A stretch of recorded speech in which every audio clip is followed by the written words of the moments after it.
அன்பு இறை மக்களே, ஆண்டவர் இயேசுவின் நாமத்தினாலே அன்போடு உங்களை இறை தொழுகைக்கு அழைக்கிறோம். தலைகளை தாழ்த்தி ஜெபிப்போம். எங்கள் கிருபையும் இரக்கமும் அன்பும் நிறைந்த நல்ல ஆண்டவரே, இந்த அருமையான ஓய்வு நாள் தியானத்திற்காக நன்றியோட ஸ்தோத்திரிக்கிறோம் சாமி. இம்மட்டுமாய் எங்களை நீர் பலப்படுத்தினீர், எங்களை தாங்கினீர், எங்களை வழிநடத்தினீர், எங்களை சுமந்தீர். நன்றியோட ஸ்தோத்திரிக்கிறோம் சாமி. ஆண்டவரே, எங்களுக்கு ஏற்பட்ட சகல பலவீனங்களில் இருந்து எங்களை விடுதலை கொடுத்து வழிநடத்தினரே, அதற்காக நன்றி செலுத்துகிறோம். தொடர்ந்து எங்களை காத்துக்கொள்ளும் சுவாமி. இந்த தொழுகையிலே யார் யார் பங்கு பெறுகிறார்களோ எல்லா மக்களையும் பிதாகுமாரன் தூயாவின் ஆசீர்வாதத்தினாலே நிரப்பி வழிநடத்திவிடும் ஜெபிக்கிறோம். இதை நாங்கள் பயன்படுத்த கிருபைதான் மீட்பர் இயேசுவின் ஜெபிக்கிறோம் நல்ல பிதாவே. ஆமீன் ஆமீன். தேவநாமத்திற்கு துதி உண்டாக. தியானத்திற்கு நாம் செல்வோம். இன்றைய நாள் தியானத்தினுடைய தலைப்பு சீடத்துவத்திற்கான விலை. சீடத்துவம் என்று சொல்லி நாம் இதுவரையிலே பார்த்தோம். இன்றைய ஆண்டினுடைய தலைப்பு சீடத்துவத்திற்கான விலை என்று போட்டிருக்கிறார்கள். Cost of டிசிபிள்ஷிப். அப்படியானால் இந்த உலகத்திலே சீடன் என்று சொல்கிறவன் யார்? முதலாவதாக அதை நாம் தெரிந்து கொள்ள வேண்டும். சீடன் என்று சொன்னால் யார்? சீடன் என்று சொன்னால் ஒரு ஆசிரியரிடத்திலே கற்றுகிறான், ஒரு ஆசிரியத்திலே கற்றுக்கொள்கிறான். கற்றவற்றை பின்பற்றி செய்பவன் தான் சீடன். இதுதான் சீடனுக்குரிய டெபினிஷன். ஆசிரியரிடத்திலே கற்கிறான், கற்றவற்றை அவன் என்ன பண்றான்? பின்பற்றி தன்னுடைய வாழ்க்கையை நடத்துகிறான். கிறிஸ்தவ வாழ்விலே சீடத்துவம் என்று சொல்லும் பொழுது அது கொஞ்சம் வித்தியாசமான ஒரு காரியமாக இருக்கிறது. எப்படி என்று சொன்னால், கிறிஸ்துவை பின்பற்றி வாழ்தல். அவர்கள்தான் சீடர்கள். இயேசுவை போல நட என் மகனே, இயேசுவை போல நட, இயேசுவை போல நட. இயேசு எவ்விதமாய், கிறிஸ்து எவ்விதமாய் உலகத்தில் வாழ்ந்தாரோ, வாழ்ந்தபொழுது என்னென்ன சொன்னாரோ அவைகளை பின்பற்றி அந்த போதனைகளை ஏற்றுக்கொண்டு அதன்படி வாழ்பவன் தான் சீடன். அப்படியானால் இயேசு கிறிஸ்து முதலாவதாக 12 சீடர்களை தெரிவு செய்தார். அதான் முதல்ல ஆண்டவர் தன் ஊழியத்தின் துவக்கத்தில் 12 பேரை தெரிவு செய்கிறார். அந்த 12 சீடருடைய பெயர்கள் உங்களுக்கு தெரியும். அதன் பிறகு அது 70 ஆகுது. இன்றைய நிலைமையை நாம் பார்க்கும்பொழுது கோடி கோடியாய் உலகம் அனைத்தும் கர்த்தருடைய சீடர்கள் பெருகி இருக்கிறார்கள். ஆகவே இதை நாம் தியானிப்பதற்கு முன்னதாக ஒரு பாடலை நாம் பாடுவோம். தந்தேன் என்னை இயேசுவே, இந்த நேரமே உமக்கே தந்தேன் என்னை இயேசுவே, உந்தனுக்கே ஊழியம் செய்ய, முந்தனுக்கே ஊழியம் செய்ய தந்தேன் என்னை தாங்கியருளும் தந்தேன் என்னை இயேசுவே, இந்த நேரமே உமக்கே தந்தேன் என்னை இயேசுவே, ஜீவ காலம் முழுதும் தேவ பணி செய்திடுவேன், தேவ காலம் முழுதும் பூவில் கடும் போர் புரிகையில், பூவில் கடும் போர் புரிகையில் காவும் உந்தன் கரத்தினில் வைத்து தந்தேன் என்னை இயேசுவே, இந்த நேரமே உமக்கே தந்தேன் என்னை இயேசுவே, கஷ்டம் நஷ்டம் வந்தாலும் துஷ்ட கொடி சூழ்ந்திட்டாலும், கஷ்டம் நஷ்டம் வந்தாலும் அஷ்டதிக்குமாளும் தேவனே, அஷ்டதிக்குமாளும் தேவனே, அடியேன் உம்மில் அமர செய்திடும் தந்தே என்னை இயேசுவே, இந்த நேரமே உமக்கே தந்தே என்னை இயேசுவே, ஒன்றுமில்லை நான் ஐயா, உம்மாலன்றி ஒன்றும் செய்ய ஒன்றுமில்லை நான் ஐயா. அன்று சீஷர் கழித்த ஆவியால், அன்று சீஷர் கழித்த ஆவியால் இன்றே அடியேனை நிரப்பும் தந்தேன் என்னை இயேசுவே. இந்த நேரமே உமக்கே தந்தேன் என்னை இயேசுவே. அன்புள்ள மக்களே, ஆண்டவருடைய வார்த்தைகளுக்குள்ளாய் நாம் கடந்து செல்வோம். சீடர்கள், சீடத்துவம், சீடத்துடைய வழியை குறித்து நாம் சிந்திக்க போகிறோம். மார்க்கு சுவிசேஷம் 3ஆம் அதிகாரம் 14, 15 வசனங்களை வாசிக்க கேட்போம். அப்பொழுது அவர் 12 பேரை தெரிந்து கொண்டு அவர்கள் தம்மோடு கூட இருக்கவும். அவரை ஏன் தெரிந்து கொள்றாரு முதலாவது பாருங்க. ஆண்டவர் தனக்காக சீடர்களை, மாணாக்கர்களை தெரிந்து கொள்கிறார். ஏன் தெரிந்து கொள்கிறார்னா, முதலாவது அவர்களுக்கு என்ன பண்றாங்களா, தம்மோடு கூட இருக்கவும், தம்மோடு கூட சகல நாட்களிலும் அவரோடு கூட இருக்கும்படியாய் தெரிந்து கொள்கிறார். பிரசங்கம் பண்ணும்படியாக. அது மாத்திரமல்ல, பிரசங்கங்கள், அருளுரைகள், நல்வார்த்தைகள், ஆண்டவரோடு கூட சேர்ந்து, ஆண்டவரோடு கூட சேர்ந்து பழகிய அருளுரைகள், சொன்ன வார்த்தைகளை பிறருக்கு சொல்லும்படியாக, பிரசங்கம் செய்யும்படியாக தாம் அவர்களை அனுப்பவும் வியாதிகளை குணமாக்கி. மெயின் பாருங்க, அந்த காலத்துல வியாதிஸ்தர்கள் அதிகம். இப்பதான் கொஞ்சம் வியாதிகள் குறைஞ்சிருக்கிற மாதிரி தெரியுது. மனவியாதி அதிகமாய் போச்சு. இப்போ இந்த உடலை பற்றிய வியாதிகள் பெருகெடுத்திருக்கின்ற காலத்திலே அந்த வியாதிகளை போக்கும்படியாக, குணமாக்கும்படியாக தெரிந்து கொண்டார். அது மாத்திரமல்ல, பிசாசுகளை துரத்தும்படி, பிசாசினுடைய வல்லமையான காரியங்களை, மக்களை பிசாசான நுழைந்து, மக்களுக்குள்ளாய் நுழைந்து தீமையான காரியங்கள் செய்யாதபடி பிசாசுகளை, ஆகவே பாருங்க, தம்மோடு இருக்கும்படியாக, பிரசங்கம் செய்யும்படியாக, வியாதியை குணமாக்கும்படியாக, பிசாசுகளை துரத்தும்படியாக கர்த்தர் தெரிந்து கொண்டார் என்று பார்க்கிறோம். இந்த நாளிலும் கூட அன்றைய நாளினுடைய அதே அனுபவத்தோடு இந்த நாளில் நுழைந்து பார்க்கும் பொழுது ஆண்டவருடைய சீடர்கள் அநேகரை தெரிந்து கொள்கிறார். எதற்கு என்று சொன்னால், யோவான் சுவிசேஷத்தில் 8ஆம் அதிகாரம் 31ஆம் வசனம் பாருங்க. இயேசு தம்மை விசுவாசித்த யூதர்களை நோக்கி, நீங்கள் என் உபதேசத்திலே நிலைத்திருந்தால்.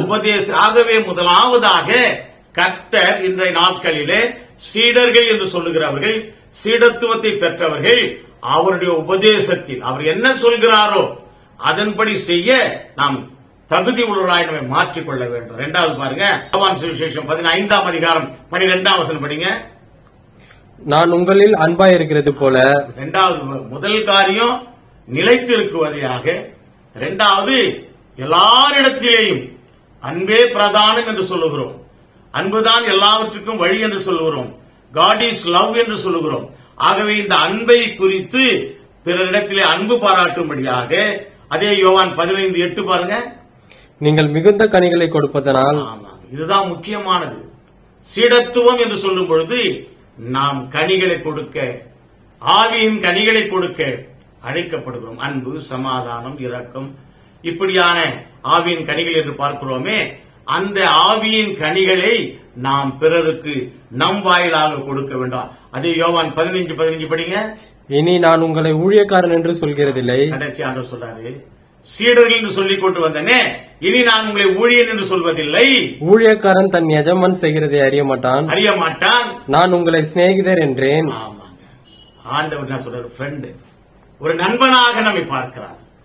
ஆகவே சீடத்துவத்தின் வழி என்று சொல்லுகின்ற இந்த தலைப்பின் கீழாய் சிந்திக்க போகிற நாம், அதற்கு முன்னதாக இதையெல்லாம் சற்று நேரம் மனசில் அப்படியே வைத்துக் கொள்வதற்காக அழைக்கப்படுகிறோம்.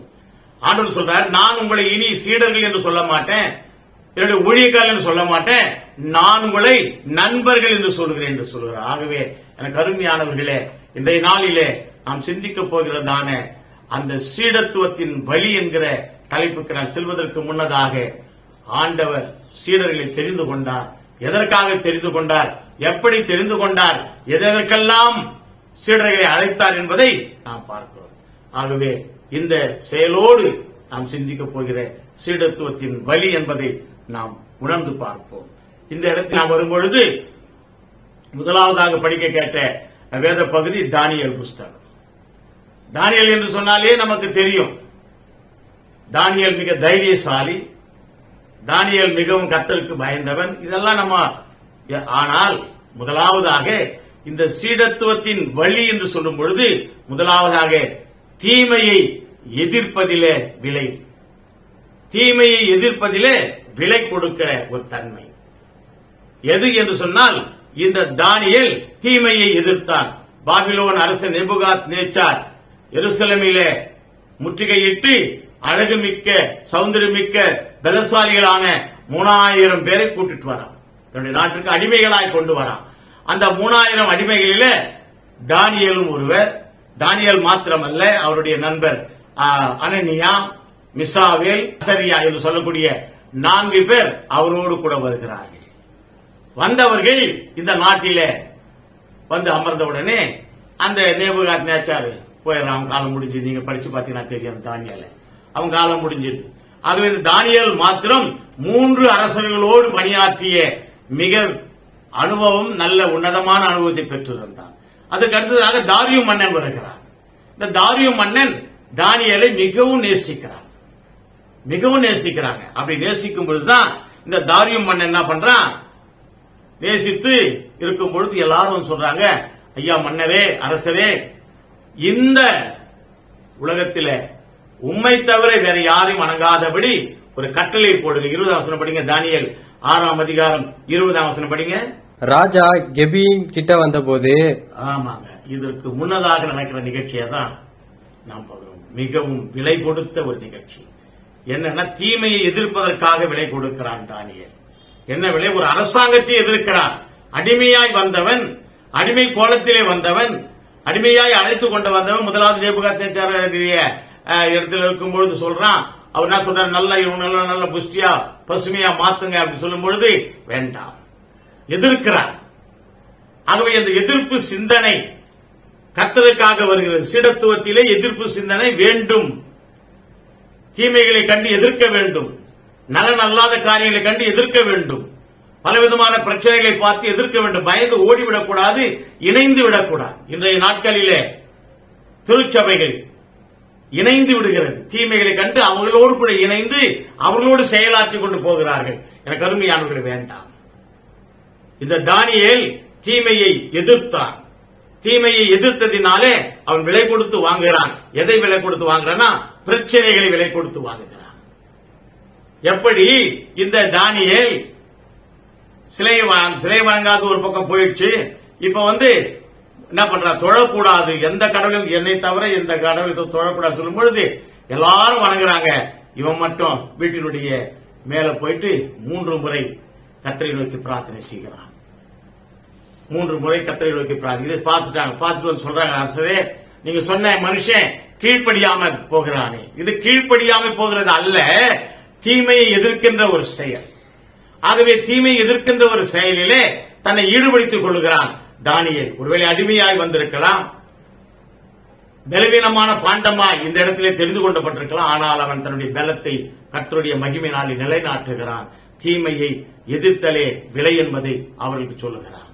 ஆகவே தீமையை எதிர்க்கின்ற அவனை என்ன சொல்றாங்கன்னா, நீங்க சொன்னபடி சிங்க கபியில போட்டுடணும் அப்படின்றான்.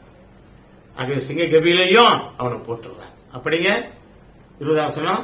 ராஜா கெபியின் கிட்ட வந்தபோது, ஆமா, சிங்க கபியில போட்டுட்ட உடனே அன்று இரவு முதல் ராஜாவுக்கு தூக்கம் இல்லை, பிரச்சனையோடு இருக்கிறான். ஐயோ, கடவுளுடைய மனுஷனை உள்ளத்துக்கு போட்டுட்டேன். ஏன்னா அவன் அன்பு செலுத்தினா ஒரு பக்கம், அவன் நல்லதான் செய்யறான் இன்னொரு பக்கம். அதை பார்த்த உடனேயே அங்க என்ன பண்றான் பாருங்க, கெபியின் கிட்டே வந்து துயர சத்தமாய் தானியேலை கூப்பிட்டு, உரத்த சத்தமாய் தானியேலை அழைக்கிறான். தானியேலே, தானியேலே, நீ இடைவிடாமல் ஆராதிக்கிற உன் தேவன் உன்னை தேவனாகிய கர்த்தர் சிங்கங்களுக்கு தப்புவிக்க உன்னை தப்புவிக்க வல்லவராயிருந்தார். எவ்வளவு பெரிய வார்த்தை பாருங்க, எவ்வளவு பெரிய வார்த்தை. நல்லா யோசித்து பாருங்க. தீமையை செய்ய வேண்டி தீமைக்கு லக்காய் விடுவான் என்று எண்ணி இந்த மக்கள் எல்லாம் சொல்றாங்க, இவரை தூக்கி சிங்கக்கபில போட சொல்றாங்க. அதன் பிறகு படியே சிங்கக்கபில போடப்படுறான். ஆனால் சிங்க கோவில போட்ட உடனே அடுத்த நாள் காலையில நம்பிக்கையோடு கர்த்தர் நம்பிக்கையோட ராஜா வரான். அந்த கெபியின் வாசல்ல நிக்கிறான், உரத்த சத்தமாய் கூப்பிடுறான், தானியேலே நீ இடைவிடாமல் ஆராதிக்கிற உன் தேவன். நல்லா அழகா பாருங்க, அந்த தேவனை ஆராதிக்க கூடாது தான் உள்ளத்துக்கு போட்டான். ஆனா இப்ப என்ன சொல்றான், உள்ளத்துக்கு போட்டவன் என்ன சொல்றான், நீ இடைவிடாமல் ஆராதிக்கிற உன் தேவன் உன்னை தப்புவிக்க. நல்லா பாருங்க, ஒரு எதிர்பார்த்தல் என்னன்னா செத்து போயிருக்க மாட்டான். சிங்கத்தின் வாயை நிச்சயமாய் அவருடைய தேவன் கட்டி போட்டிருப்பார், உண்மையான தேவன் கட்டி இருப்பார் என்ற நம்பிக்கையோட அழைக்கிறான். அப்ப உள்ளது அவன் சொல்றான் பாருங்க, ஐ எம் ஆல் ரைட், நான் நன்றாக இருக்கிறேன், நீங்கள் எனக்கு தீமை செய்தீர்கள், ஆனால் இந்த தீமையை எதிர்த்ததான் நான் விலை கொடுத்தேன், இந்த எதிர்ப்பு தான் எனக்கு விலை. ஆகவே இந்த தீமை எதிர்த்ததினாலே நான் சீடத்துவத்திற்கான உண்மை விலையை பெற்றுக் கொண்டேன். ஆகவே கர்த்தர் என்னை பத்திரமாய் காப்பாற்றினார் என்று சொல்லி உள்ளே இருந்து வெளியே வந்தான். வந்தவுடனே இன்னொரு நடக்குது பாருங்க, இன்னொரு என்ன நடக்குது பாருங்க. நம்பிக்கை பாத்திரவானாய் இருந்த அவன் இக்கட்டை நீக்கியது மாத்திரமல்ல, அரசன் சாட்சி சொல்றாயா. அதே தானியேல் 6ஆம் அதிகாரம் 26ஆம் வசனம் படிங்க. என் ராஜ்யத்தின் ஆளுகைக்குள் எங்கும் உள்ளவர்கள் அவங்க பார்த்தான், தானியேல் ரொம்ப சுகமாய் வெளியே வரான், தீமையை அணுகாதபடி வரான். ஆகவே இப்படிப்பட்டவர் உண்மையான கடவுள் அவர்தான் என்று எண்ணி அரசு என்ன சொல்ற பாருங்க, என் ராஜ்யத்திற்கு உட்பட்ட எல்லையில் எல்லாம் எங்கும் உள்ளவர்கள் யாவரும் தானியேலின் தேவனுக்கு முன்பாக, என் தேவன் இல்லையா, இது என் தேவன் சொல்லியிருந்தா என் தேவனுக்கு முன்னா தான் முழங்கால் படிக்கணும், என் தேவன் தான் வணங்கணும், வேற யாரையும் வணங்கக்கூடாதுன்னு சொன்ன அந்த அரசன் சொல்றான். என்ன சொல்றான் பாருங்க, நடுங்கி பயப்பட வேண்டும் என்று. தானியேலை காப்பாற்றிய தேவன் யாரோ அந்த தேவனுக்கு மாத்திரமே நீங்கள் நடுங்கி பயப்பட வேண்டாம். அவர்தான் ஜீவனுள்ள தேவன், அவருடைய ராஜ்யம் அழியா. படிங்க, அவர் ஜீவனுள்ள தேவன், அவர் என்றென்றைக்கும் நிலைத்திருக்கிறார், அவருடைய ராஜ்யம் அழியாதது. அவருடைய ராஜ்யம். என்ன அருமையான ஒரு ஸ்டேட்மெண்ட் அரசு சொல்றான் பாருங்க. இதாங்க தீமையை எதிர்த்தலினாலே கிடைக்கின்ற விலை. தானியேல் தீமையை எதிர்த்தான். எல்லா மக்களும் யோசித்தாங்க, அரசியல் எதிர்க்கிறானே இவன் என்ன ஆவானோ, ஒண்ணுமே ஆகல. எரிகின்ற அக்னி சுவாலையும் ஒன்றும் பண்ணல. இந்த இடத்துல வரும்போது சிங்கக்கேபியும் ஒன்னும் பண்ணல. கர்த்தர் அவனை விடுதலை கொடுத்தார். அவனுக்கு மாத்திரமல்ல, அந்த ராஜாவே சாட்சியாக, யார் எதிர்க்கானோ அந்த எதிர் செய்கிறவனையே சாட்சியாக மாற்றி, அந்த சாட்சியில அவன் சொல்றான், இவர்தான் ஜீவனுள்ள தேவன், இவருக்கு ஈடு இணையாக எந்த தேவர்களும் இல்லை என்று சொல்கிறான். ஆகவே தீமையை எதிர்த்தலினாலே சீடத்துவத்திற்கு விலை கொடுக்கப்படுகிறது, மிக சிறப்பான விலை கொடுக்கப்படுகிறது என்பதை பார்க்கிறோம். முதலாவதாக, ஆகவே தீமையை நாம் கண்டு பயப்படாதபடி தீமையை எதிர்த்து நிற்கின்ற மக்களாக இருக்க வேண்டும். இன்றைய நாட்களில திருச்சபையில் எடுத்துக்கொண்டாலும், தனிநபர் எடுத்துக்கொண்டாலும், அல்லது கூட்டமான பரிசுத்தவான்கள் எடுத்துக்கொண்டாலும் தீமைகளோடு இணைந்து போகிறவர்களாய். ஒருத்தர் சொன்னார், ஒரு ஊழியர் ஐயா சொன்னார், நாம ஆற்றோடு கூட போற மாதிரி 4 பேரா கூட நம்ம போனங்க பயணிக்கணும்னு சொன்னார். ஐயா 4 பேரா கூட பயணிச்சிருந்தான் இந்த தானியேல் தீமையை எதிர்த்து காணுகின்றதான அந்த சீடத்துவான உண்மையான விலை கிடைத்திருக்கார். ஆனால் இவன் தீமையை எதிர்த்தான், அரசனை எதிர்த்தான், அடிமையாய் இருந்தவன் ஒரு ராஜ்ய தலைவனை எதிர்த்தான். எதிர்த்தது மாத்திரமல்ல, தீமையை இவன் அனுபவத்திற்கு பதிலாக இவனுக்கு தீமை செய்தவர்களை அனுபவித்தான். இதுதாங்க உண்மையான சீடத்துவம். இந்த சீடத்துவத்தினுடைய உண்மை விலை என்னவென்று சொன்னால், தீமையை நாம் எதிர்க்க வேண்டும். இரண்டாவதாக நாம் பார்க்கும் பொழுது, சீடத்துவம் என்பது சிலுவையை சுமத்தலே சீடத்துவத்தின் விலை. சிலுவையை சுமக்க வேண்டும். மார்க்கு சுவிசேஷத்திலே 10ஆம் அதிகாரம் 45ஆம் வசனத்துக்கு கடந்து போவோம். அப்படியே மனுஷகுமாரனும் ஊழியம் கொள்ளும்படி வராமல் ஊழியம் செய்யவும். ஆமாங்க, இந்த வேதவாசனம் நம்ம கொடுத்திருக்கிறாங்க நினைக்கிறேன். இந்த நேரத்தில் கொடுத்திருக்கிற 3 பகுதியில முதல் பகுதி தானியேல் பகுதி, இரண்டாவது பகுதி பார்க்கும் பொழுது மார்க்கு சுவிசேஷத்தின் பகுதி 10ஆம் அதிகாரம் 35 40. மிக சிறப்பான ஒரு பகுதி. என் ஆண்டவர் ஊழியத்தினுடைய அவருடைய சிலுவையை சுமக்கின்ற ஒரு தன்மையை மிக அழகாக வெளிப்படுத்தி காட்டுகின்றார். படிங்க. ஊழியம் கொள்ளும்படி வராமல், மனுஷகுமாரன் ஊழியம் கொள்ளும்படி வராமல் ஊழியம் செய்யவும். காலகட்டங்களிலே ஊழியர்கள் என்று சொல்லுகிறோம், ஆண்டவருடைய அடிமை என்று சொல்லுகிறோம், ஆண்டவருக்கு நான் உண்மையான விசுவாசி என்று சொல்லுகிறோம். நாம் செய்வது என்ன? ஊழியம் செய்யவே செய்வதில்லை. இன்று அநேக ஏன் இன்று இருக்கக்கூடிய 100 ஊழியர்களில குறிப்பிட்ட ஒரு 25% மாத்திரம்தான் ஊழியம் செய்வாங்க. மற்றவங்க எல்லாம் செய்யறதில்லைங்க. அவங்களாம் ஊழியம் செய்யும்படி வராமல் ஊழியம் கொள்ளும்படி வந்தார். படிங்க. ஆனால் இயேசு அங்கே வந்தார் பாருங்க. அநேகரை மீட்கும் பொருளாக தம்முடைய ஜீவனை கொடுக்கவும் வந்தார். தம்முடைய ஜீவனை கொடுக்க வந்தார். எனக்கு அருமையானவர்களே, நன்றாக சிந்திக்கணையா. சிலுவையை சுமக்கிறது தான் சீடத்துவத்தினுடைய அடுத்த விலை. தீமையை அனுபவிப்பதுதான் சீடத்தினுடைய விலை என்று முதலாவதாக பார்த்தோம். இரண்டாவது, சிலுவையை சுமத்தலே சீடத்துவத்தின் உண்மையான விலை. இங்கே பார்க்கும் பொழுது என்ன சிலுவை என்று சொன்னால் நாம் அல்ல. ஆண்டவர் சொல்றார் பாருங்க, ஊழியம் செய்யும்படி, ஊழியம் கொள்ளும்படி வராமல் ஊழியம் செய்யும்படி வந்தார். அதே 2 கொரிந்தியர் புஸ்தகத்தில் 6ஆம் அதிகாரம் 10வது வசனம் கடந்து போகும் பொழுது, துக்கப்படுகிறவர்கள் எண்ணப்பட்டாலும் எப்பொழுதும் சந்தோஷப்படுகிறவர்களாகவும் தரித்திரர் எனப்பட்டாலும் அநேகரை ஐஸ்வர்யவான்களாகுகிறார்கள். இங்க நல்லா பாருங்க, இவங்க தாங்க சிலுவை பாடுகளை அனுபவிக்கிறவங்க. யாருங்க சொன்னா, முதலாவது அவர் சொல்றாரு, அந்த 2 கொரிந்தியர் புஸ்தகத்தில் 6ஆம் அதிகாரம் 10வது வசனத்துல நாம் பார்க்கும்போது சொல்றாரு, மறுபடியும் படிங்க. துக்கப்படுகிறவர்கள் என்னப்பட்டாலும், துக்கப்படுறாங்க இவன் தான் சொன்னாலும் அவர்கள் தான் என்ன பண்றாங்களா? சந்தோஷப்படுகிறார்கள். மற்றவர்களை சந்தோஷப்படுகிறார்கள். இவர்களும் சந்தோஷப்படுகிறார்கள், பிறரையும் சந்தோஷப்படுத்துகிறார்கள். தரித்திரர் எனப்பட்டாலும் அநேகரை ஐஸ்வர்யவான்களாக, இவங்களுக்கு ஒண்ணுமே இல்லையே, இவன் தரித்திரவானாக, அவன் ஜெபம் பண்ணி அவன் ஆசீர்வாதம் கொடுத்து அவர்களோடு கூட பேசி அவர்களை ஐஸ்வர்யவான்களாக மாற்றுகிறார்கள். ஒன்றுமில்லாதவர்கள் என்னப்பட்டாலும், ஒன்றுமில்லா என்று சொல்லப்பட்ட இவர்கள் சகல முடியவர்களாகவும், சகலத்தையும், இவர்கள் இடத்துல எதுவுமே இல்லையே என்று சொல்லுகிறவர்கள் சகல ஆசீர்வாதங்களையும் சகல மரியாதைகளையும் பெற்றவர்களாய் காணப்படுகிறார்கள். இப்படிப்பட்டதான கிருபைகளை எதுக்குன்னு சொன்னா, சிலுவையை சுமக்கிறவன் யார் ஒருவர் ஆண்டவரை தன் மீது ஏற்றுக்கொண்டு நான் அல்ல, இனி நான் அல்ல, அவர்தான் என்று சொல்கிறானோ அவர்களுக்கு மட்டும்தான். ஒருவேளை பேதுரு அப்படித்தான் சொன்னாங்க. பேதுரை பார்க்கும்போது அப்படித்தான் சொன்னான். அப்ப ஆண்டவர் என்ன சொன்னார்னா, பேதுரை பார்த்து என்ன சொன்னார்னா, மத்தேயு சுவிசேஷம் 16ஆம் அதிகாரம் 18வது வசனத்தில் என்ன சொன்னார்னா, இவன் தான் பாறை, இவன் மீது தான் என்ன பண்ண போறேன், சபையை கட்டுறேன்.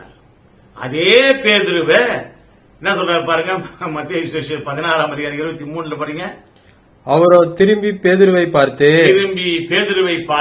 எனக்கு பின்னாக போ சாத்தானே.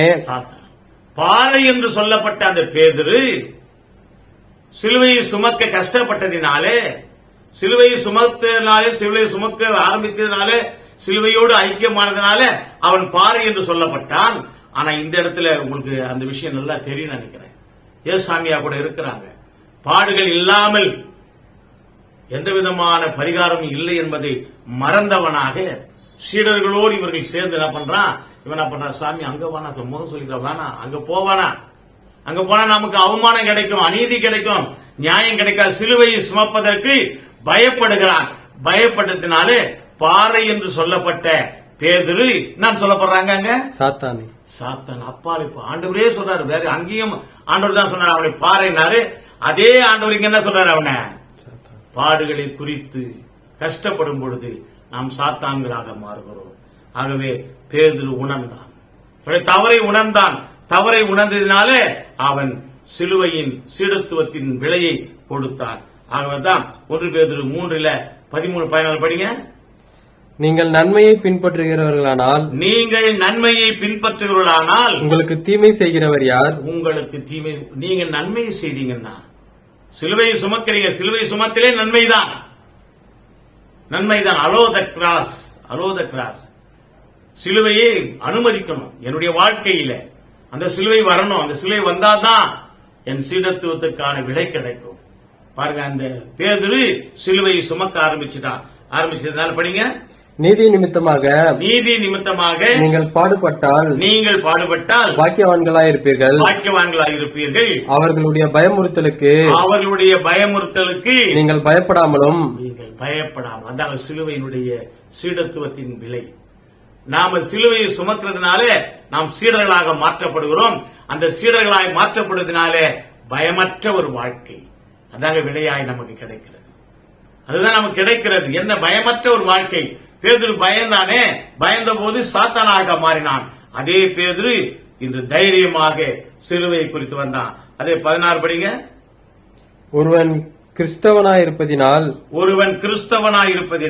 பாடுபட்டால் வெட்கப்படாமல் இருந்து அதிநிமித்தம் தேவனை மகிமைப்படுத்த கடவன். அதிநிமித்தம். ஆகவே சிலுவையின் பாரத்தின், அது சிலுவைனால பாடுனால சிலுவை, துக்கம், அகோரம். ஆகவே அந்த சிலுவையை சுமப்பத்தினாலே நான் துன்பப்பட்டேன் அல்ல இன்பம் அடைந்தேன் என்று சொல்லத்தக்க அளவிற்கு சிலுவை மாற்றுகிறது. ஆகவே முதலாவதாக தீமையை நின்று விடுவிக்கின்ற சீடத்துவத்தினுடைய விலை.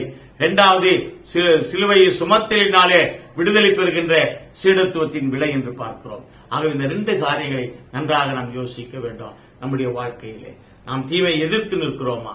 எப்படிப்பட்ட பெரிய அரசாங்கத்தை எதிர்த்து நின்ற தானியேலை போல நாம் நிற்கிறோமா? அல்லது இந்த பேதுருவை போல பதுங்குகின்ற ஒரு வாழ்க்கையை மேற்கொள்கிறோமா? ஆனால் பதுங்கினாலும் பிறகு அவனுடைய வாழ்க்கையில மிக சிறந்த ஒழித்து செய்தார் என்று பார்க்கிறோம். மூன்றாவதாக நாம் பார்க்கும் பொழுது கிறிஸ்துவை தொடர்பதினாலே அந்த சீடத்துவத்தினுடைய விலை நமக்கு கிடைக்கிறது. முதலாவது தீமை எதிர்த்தலினாலே சீடத்துவத்தின் விலை கிடைக்கிறது.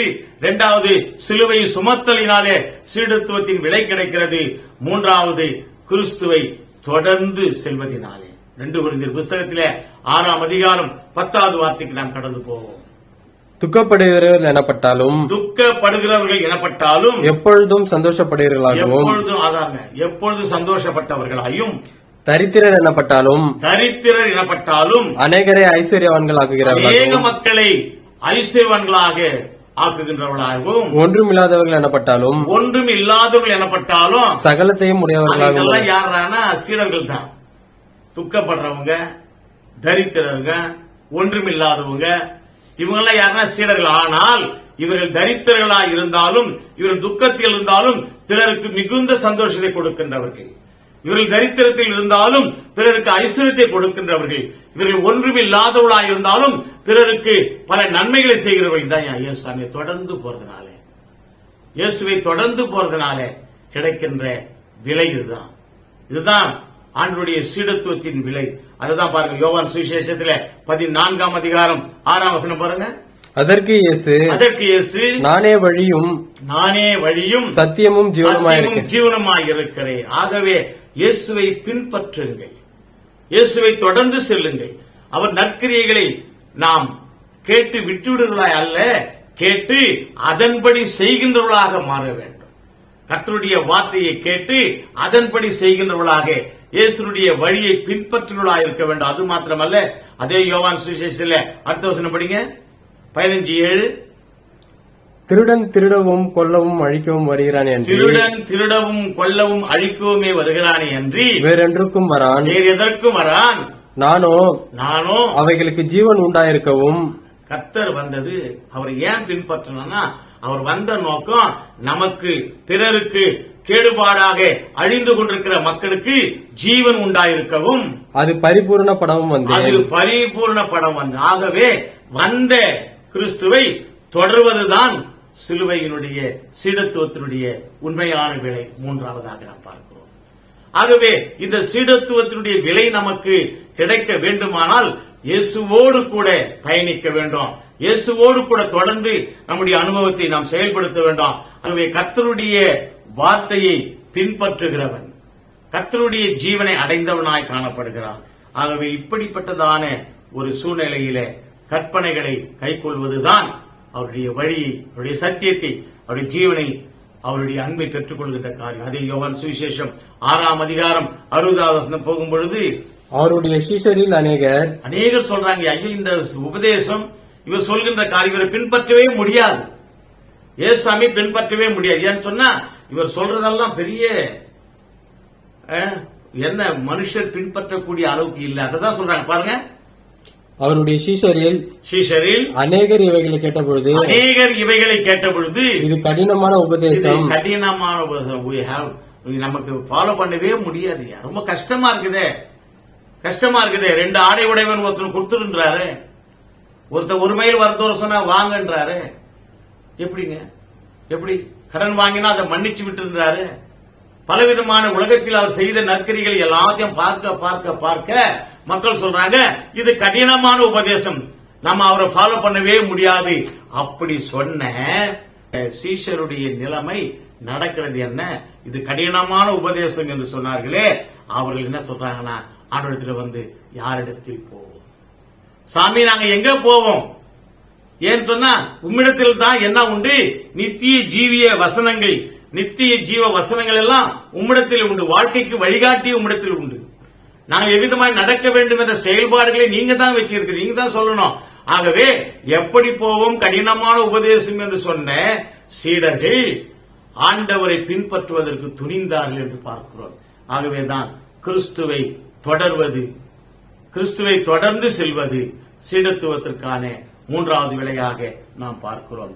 எனக்கு அருமையானவர்களே, நம்முடைய வாழ்க்கையில நாம் எவ்விதமாய் நம்முடைய செயல்பாடுகளை செய்து கொண்டிருக்கிறோம்?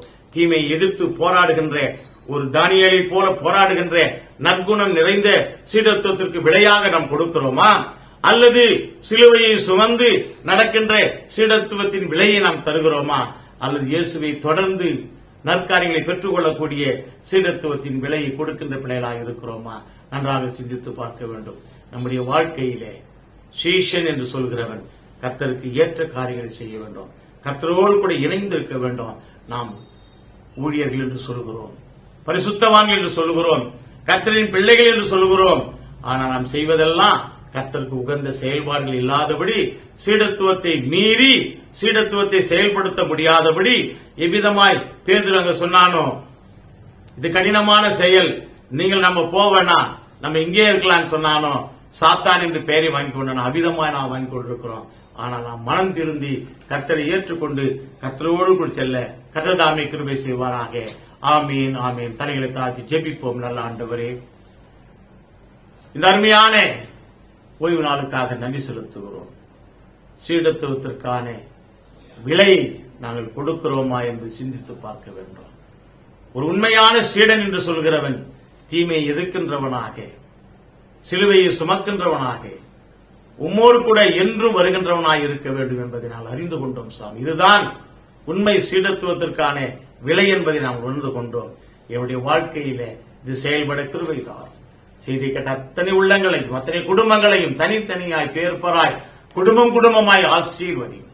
இம்மட்டுமாய் எங்களை பலப்படுத்துகின்ற தேவன், ஆற்றல் படுத்துகின்ற தேவன், வழிநடத்துகின்ற தேவன் உம்மிடத்தில்தான் உண்டு நித்திய ஜீவிய வசனங்கள். ஆகவே உம்மை விட்டால் எங்களுக்கு வேறே கதி இல்லை என்று சொல்லி நாங்கள் பின்பற்றிக் கொள்ள கிருபைதான். காத்துக்கொள்ளும் பலப்படுத்தும். மீட்பர் இயேசு நாமத்தை ஜெபிக்கிறோம் நல்ல பிதாவே, ஆமீன். தேவனுடைய இரக்கமுள்ள கிருபைக்கும் பராமரிப்புக்கும் நம் யாவரையும் அர்ப்பணி ஜெபிக்கிறோம். பிதா, குமாரன், தூயாவின் ஆசீர்வாதம், வழிநடத்துதல், தெய்வீக சமாதானம் யாவரோடும் விசேஷமாய் செய்தி கேட்ட செய்தியை பகிர்ந்து கொள்ளப் போகின்ற அத்தனை பேர் நிலைத்திருந்த நிம்மதி ஆசீர்வாதத்தை கட்டிடுவதாக. ஆமீன், ஆமீன். God bless you.